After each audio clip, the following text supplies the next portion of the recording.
Heidi by Johanna Spyri. Chapter 6. A new chapter with new things. In a beautiful house in Frankfurt lived a sick child by the name of Clara Seesman. She was sitting in a comfortable rolling chair which could be pushed from room to room. Clara spent most of her time in the study, where long rows of bookcases lined the walls. This room was used as a living room, and here she was always given her lessons. Clara had a pale, thin face with soft blue eyes, which at the moment were watching the clock impatiently. At last she said, "Oh, Miss Rottenmeier, isn't it time yet?"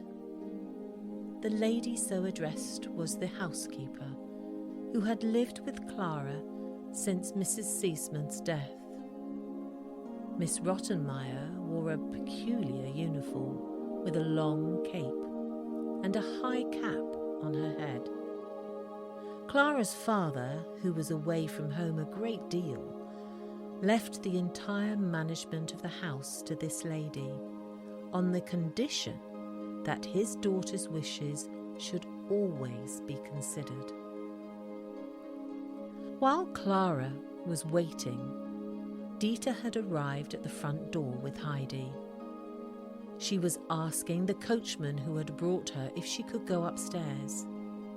"That's not my business," grumbled the coachman. "You must ring for the butler." Sebastian, the butler, a man with large brass buttons on his coat, soon stood before her. "May I see Miss Rottenmeier?" Dieter asked.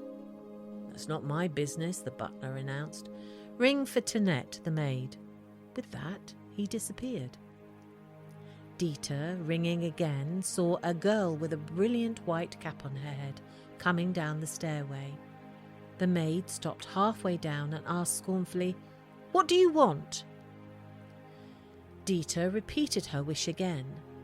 Tinette told her to wait while she went upstairs, but it did not take long before the two were asked to come up. Following the maid, they found themselves in the study. Dieter held on to Heidi's hand and stayed near the door. Miss Rottenmeier, slowly getting up, approached the newcomers. She did not seem pleased with Heidi, who wore her hat and shawl and was looking up at the lady's headdress with innocent wonder. "What is your name?" the lady asked. "Heidi," was the child's clear answer. "What? Is that a Christian name? What name did you receive in baptism?" inquired the lady again. "I don't remember any more," the child replied. "What an answer! What does that mean?" said the housekeeper, shaking her head. "Is the child ignorant or pert, Miss Dieter?" "I shall speak for the child, if I may, madam," Dieter said, after giving Heidi a little blow for her unbecoming answer. "The child has never been in such a fine house and does not know how to behave. I hope the lady will forgive her manners. She is called Heidi, after her mother, who was my sister." "Oh, well, that is better. But Miss Dieter, the child seems peculiar for her age. I thought I told you that Miss Clara's companion would have to be 12 years old, like her, to be able to share her studies. How old is Heidi?" "I am sorry, but I'm afraid she is somewhat younger than I thought. I think she is about 10 years old." "Grandfather said that I was 8 years old," said Heidi. Dieter gave her another blow, but as the child had no idea why, she did not get embarrassed. "What? Only 8 years old?" Miss Rottenmeier exclaimed indignantly. "How can we get along? What have you learned? What books have you studied?" "None," said Heidi. "But how did you learn to read?" "I can't read, and Peter can't do it either," Heidi retorted. "For mercy's sake, you cannot read," cried the lady in her surprise. "How is it possible? What else have you studied?" "Nothing," replied Heidi truthfully. "Miss Dieter, how could you bring this child?" said the housekeeper, when she was more composed. Dieter, however, was not easily intimidated and said, "I am sorry, but I thought this child would suit you. She is small, but older children are often spoiled and not like her. I must go now, for my mistress is waiting. As soon as I can, I'll come to see how the child is getting along." With a bow, she was outside, and with a few quick steps hurried downstairs. Miss Rottenmeier followed her and tried to call her back, for she wanted to ask Dieter a number of questions. Heidi was still standing on the same spot. Clara had watched the scene and called to the child now to come to her. Heidi approached the rolling chair. "Do you want to be called Heidi or Elder Hyde?" asked Clara. "My name is Heidi and nothing else," was the child's answer. "I'll call you Heidi then, for I like it very much," said Clara. "I have never heard the name before. What curly hair you have. Was it always like that?" "I think so." "Did you like to come to Frankfurt?" asked Clara. "Oh no, but then I am going home again tomorrow and shall bring grandmother some soft white rolls," Heidi explained. "What a curious child you are," said Clara. "You have come to Frankfurt to stay with me, don't you know that? We shall have our lessons together, and I think it will be great fun when you learn to read. Generally the morning seems to have no end, for Mr. Candidate comes at 10 and stays till 2. That is a long time, and he has to yawn himself, he gets so tired.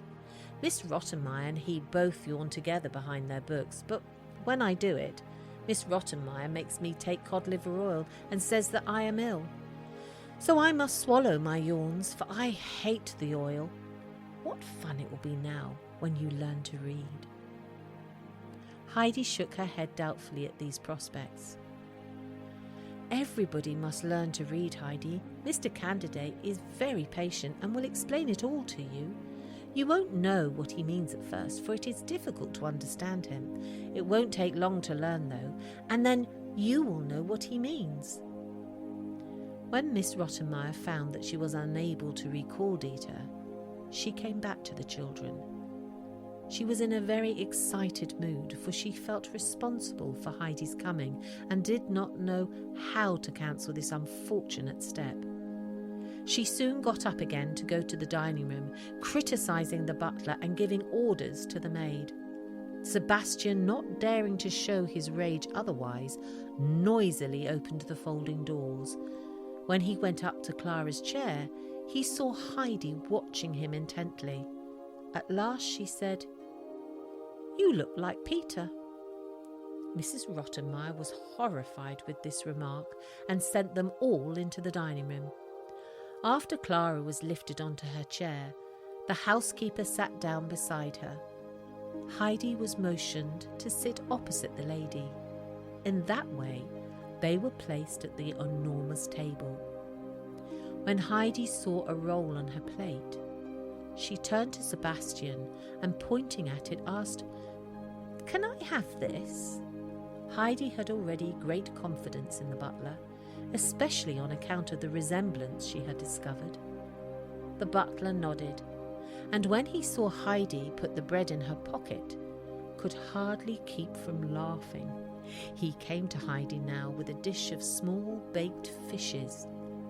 For a long time the child did not move. Then, turning her eyes to the butler, she said, "Must I eat that?" Sebastian nodded, but another pause ensued. "Why don't you give it to me?" the child quietly asked, looking at her plate.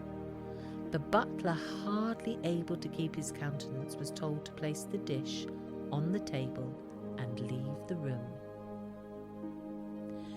When he was gone, Miss Rottenmeier explained to Heidi with many signs how to help herself at table.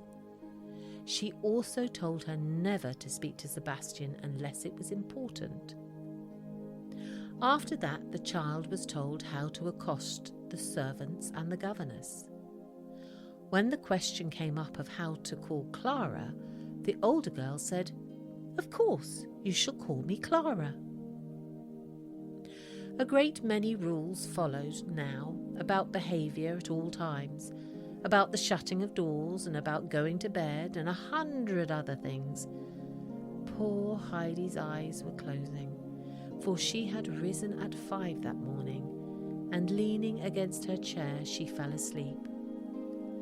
When Miss Rottenmeier had finished instructions, she said, "I hope you will remember everything, Elder Hyde. Did you hear me?" "Heidi went to sleep a long time ago," said Clara, highly amused.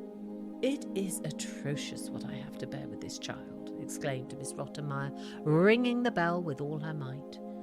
When the 2 servants arrived, they were hardly able to rouse Heidi enough to show her to her bedroom.